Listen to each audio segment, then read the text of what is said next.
Hi everyone, the topic for this video is opioids. So in this video we will see different types of pain, their mechanism, a descending inhibitory pathway which is analgesia pathway in the body, endogenous opioid peptides and opioid receptors, pharmacological effects of opioids, molecules, the agonists and antagonists of opioid receptor and their structure activity relationship. So before going to opioids, we will understand two terms, analgesia and anesthesia. So these are the two terms which are very commonly used in case of pain relief. Analgesia means there is pain relief without loss of consciousness or senses or movement. For example, whenever paracetamol is administered, there will be pain relief, but the consciousness or senses will not be lost. The other term is anesthesia. In this case, there will be loss of physical sensation with or without consciousness loss. So, for example, in case of local anesthesia, there will be loss of physical sensation at the site where it has been given, the local anesthesia, but there won't be loss of consciousness. And in case of general anesthesia, there will be loss of physical sensation, and that's why pain, along with loss of consciousness. So this is the major difference between analgesia and anesthesia. That is loss of senses in case of anesthesia. Here in this image, you can see a fluid coming out from this seed. The seed is known as poppy seed, botanical name of which is Papaver somniferum, and the fluid, that is juice, is called opium in Greek language. So this juice from Papaver somniferum has been used as an analgesic since long time. It is the oldest medication used by humans. So the first important alkaloid that was extracted from this opium was morphine. After morphine, other medically important alkaloids were also isolated. They were codeine, thebaine and papaverine. So before going to opioids, we will understand the pain and its mechanism. There are majorly three types of pain. First one is nociceptive pain. So in general, whenever there is a tissue damage, the tissue releases inflammatory mediators which send message for pain through neurons. These neurons send this message of pain to the brain, central nervous system. Now in neuropathic pain, the neurons which are sending this message to the brain, that is getting damaged. So this is the difference between nociceptive pain and neuropathic pain. Tissue damage is causing nociceptive pain. Neuron damage is causing neuropathic pain. There is third type of pain which is known as neurological pain as well. So in this case, because of some neurological conditions like fibromyalgia, so the pain sensation is there. So out of these three types of pains, we will only focus on nociception because opioids are acting on this pathway. So what is nociception? It is noxious peripheral stimuli that is transmitted to the central nervous system through peripheral neurons, sensory neurons. These sensory neurons are also called as polymodal nociceptors. Now let's see the cellular mechanism of nociception. So for example, whenever there is tissue injury in the peripheral tissue, the pain mediators are released by this injury, because of this injury. Now these pain mediators can be substance P, histamine, serotonin, bradykinin, prostaglandin and many other mediators are there which are released, and these pain mediators will bind to the polymodal nociceptor. What were the polymodal nociceptors? They were the afferent sensory neuron. Here you can see the red one is sensory neuron and the green one is motor neuron. So these afferent sensory neurons, they send the pain message from peripheral tissue to the spinal cord. Now these afferent sensory neuron, they have sensory nerve ending in the peripheral tissue and the cell bodies in the spinal cord. They are also known as first order neurons because they are the first neurons which are sending pain message from peripheral tissue to the spinal cord. Now these sensory neurons, they are of different types, A, B and C. So out of all these different types, C and A delta are the two nerve fibers which send pain message from peripheral tissue to the spinal cord. Why? Because they are the small diameter nerve fibers, and that's why they send pain message. They are able to send pain message to the brain. The myelinated A delta nerve fiber send pain message for sharp and well localized pain. Whereas non-myelinated C fibers, they send message for dull, diffuse, burning pain. For example, if there is a cut in the finger, the pain that we feel is very sharp. So that message will be sent by myelinated A delta fiber. Whereas if there is some visceral pain, for example, stomach ache, we don't feel very localized pain. The pain is dull and diffused. So that message is sent by non-myelinated C fibers. So we have seen that pain message is sent by these sensory neurons to the spinal cord through dorsal horn. Now if we see the transverse section of this spinal cord and zoom it, then here we can see there are different laminae in the dorsal root of the spinal cord.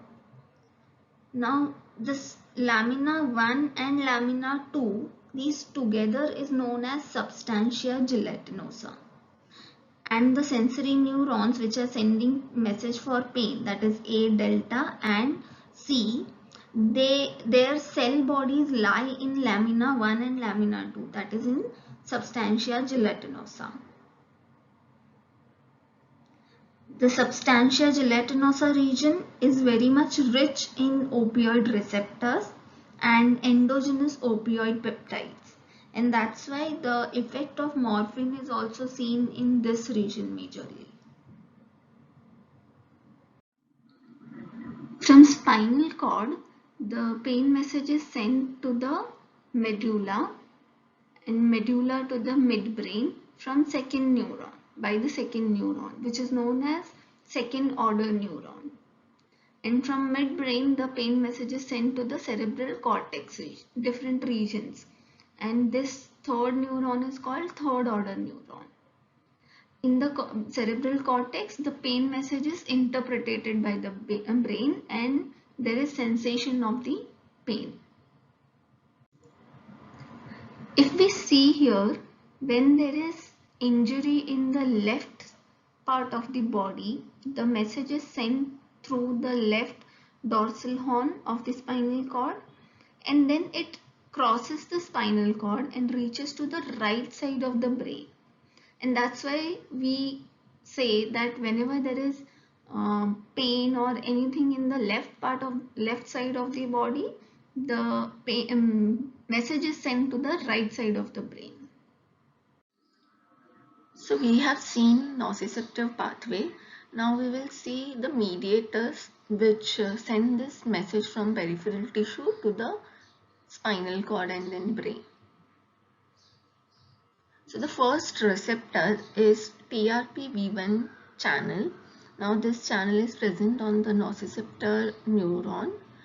They respond to the higher temperature. So for example, if we touch warm water, the pain message is not sent to the brain. But if we touch hot water, definitely it pains in that tissue region. Now, why is this happening? Because there is a threshold temperature after which the pain message will be sent, and this threshold temperature is 42 degrees. So these channels send pain message if the temperature is more than 42 degrees. There are few other things also which stimulates this channel or opens this channel for pain message, like high proton concentration, H plus concentration. So if any tissue region is acidic, from that region the pain message will be sent to the brain. Similar to this signaling, there is second type of channel, that is TRP M8 and TRP A1 channel, which respond to cold temperature, and there will be if there is too cold temperature, the person cannot tolerate it and the pain message is sent to the brain. The third type of mediators are kinins like bradykinin, caladin. So what they do, they bind to the beta 2 receptor, and these beta 2 receptors are present on the nociceptive neuron again.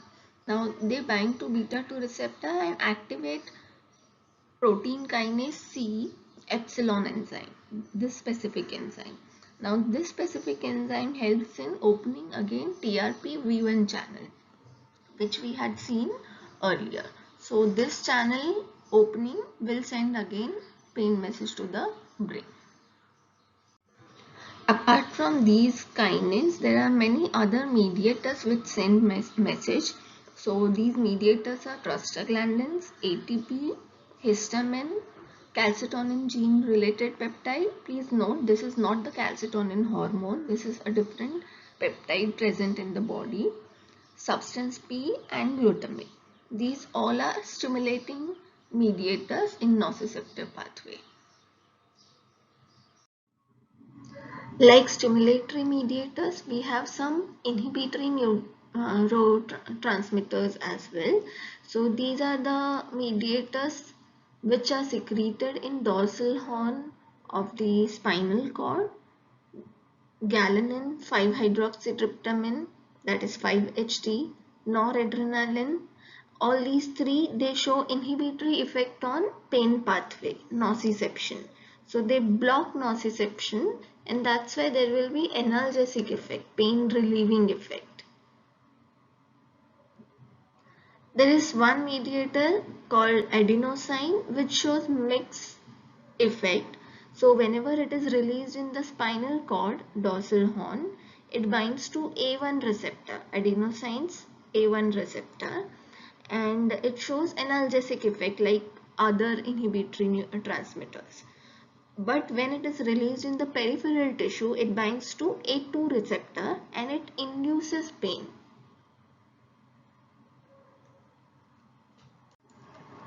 So these were the mediators which were stimulating or inhibiting nociceptive pathway. We have seen nociceptive pathway, but what these inhibitory neurotransmitters do, how do they function? For that we will see something called descending inhibitory pathway. So in nociception we have seen how the pain message was sent from peripheral tissue to the brain. Now in descending inhibitory pathway, what happens? The inputs from cerebral cortex comes to midbrain. In midbrain there is, you can see the purple region in the center. This is called periaqueductal gray region. It's the gray matter which is surrounding the central canal of the midbrain region.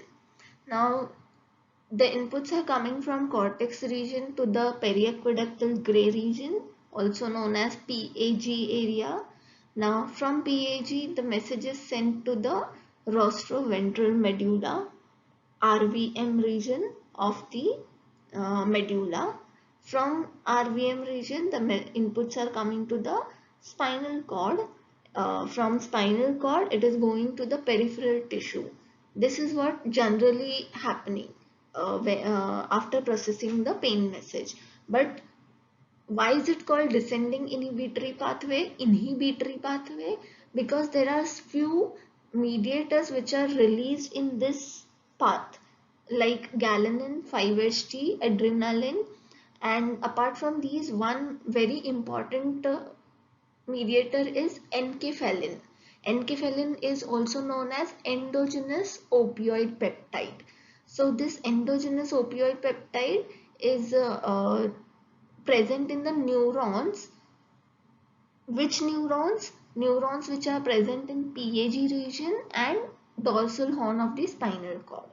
So these mediators, they inhibit this input coming down, and that's why there will be analgesic effect because of these inhibitory mediators. Now we will see enkephalin in detail and its function.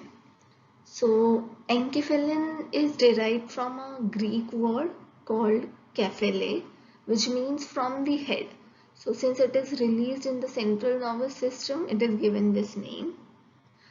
After discovery of enkephalin, there were few other endogenous opioid peptides which were discovered, and it includes beta endorphin, dynorphins, and endomorphins. So all these endogenous opioid peptides, they are synthesized in the neurons of the PAG and dorsal horn of spinal cord region. So for this synthesis, precursor proteins are required, and this is the list of those few precursor proteins. Pro-opiomelanocortin for beta endorphin, pro-enkephalin A precursor for methionine and leucine enkephalin, pro-enkephalin B for dynorphin and alpha-neoendorphin opioid peptides. So let's see how this enkephalin is blocking descending pain pathway. We know pain message is going from one neuron to second neuron. There are few neurons which are very much rich in endogenous opioid peptides like enkephalin, and these neurons are present in PAG and substantia gelatinosa region. Now in these neurons, precursor proteins are synthesized and present in the nucleus of the neuron. Nucleus is there in the cell body of the neuron. So from cell body, from nucleus, these precursor proteins are transported to the axonal nerve terminal through microtubular transport. Now at the nerve terminal, the precursor proteins are processed by peptidase enzymes. So for example, if this is the peptide chain, precursor peptide, then peptidase enzyme will find two places where there are two basic amino acids. So these are the two places where two basic amino acids are present. Peptidase enzyme will cut the peptide chain at these sites, and now this is the active endogenous opioid peptide. For example, enkephalin. This active enkephalin will be stored in presynaptic vesicle, and they will be released in the synaptic gap whenever there is impulse firing. Now after release, these enkephalin peptides, they bind to the opioid receptors which are present on the postsynaptic neuron. Opioid receptors are G protein coupled receptors. They generally contain G inhibitory complex. So whenever enkephalin is binding to opioid receptor, G inhibitory complex will get activated. Adenylate cyclase enzyme will be blocked. ATP to CAMP conversion will be blocked. CAMP levels in the neuron cell will be low. This will cause potassium efflux from the neuronal cell. More positive ions are going out from the cell. That's why potential inside the cell will become negative. That is causing hyperpolarization. We know that whenever cell is under hyperpolarization, new action potential cannot be generated. So the impulse conduction in this neuron is blocked now. And that's how the pain conduction is blocked by the action of enkephalin. So we have seen how precursor proteins in the nucleus of the neuronal cells are getting transported to now terminals.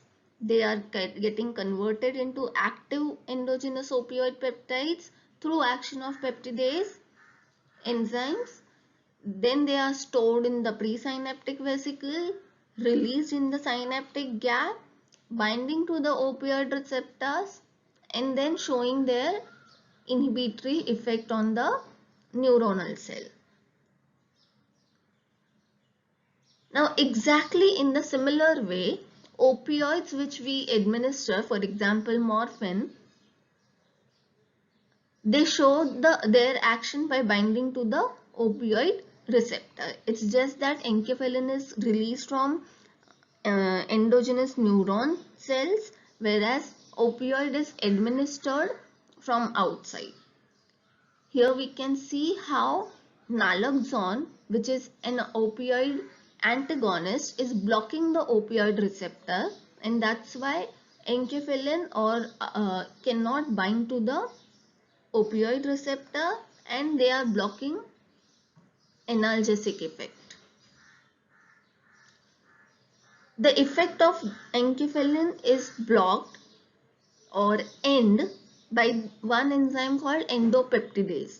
So endopeptidase will cut this enkephalin peptide at specific site, and that's why they will be released from the receptor, and this analgesic effect will be terminated.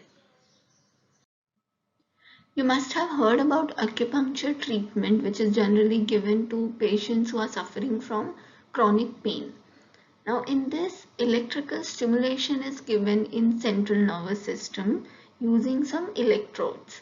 This stimulates release of endogenous opioid peptides like enkephalin, and that's why it causes analgesia.